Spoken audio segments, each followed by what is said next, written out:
ఈ బండి ఇప్పుడే రిపేర్ అవ్వాలా? ఎలాగా? మరో 10 నిమిషాల్లో చేరుకోవాలి పూజ దగ్గరికి, లేదా గురువుగారికి కోపం అవుతారే.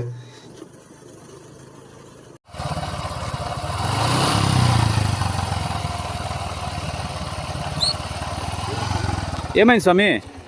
స్వామి, నా బండి రిపేర్ అయిపోయింది స్వామి. పక్క గ్రామంలో పూజ అవుతుంది, కంకణాలు స్వామి గారు పంపించారు. ఆ గ్రామాన్ని చేరవేయాలి. టైం అయిపోతుంది స్వామి, పూజకి సమయంలో అందించాలి. రండి స్వామి, నేను అటు సైడ్ వెళ్తున్నాను, మీకు డ్రాప్ చేస్తాను. థ్యాంక్స్ స్వామి, ధన్యవాదాలు స్వామి, దేవుడిలాగా వచ్చారు.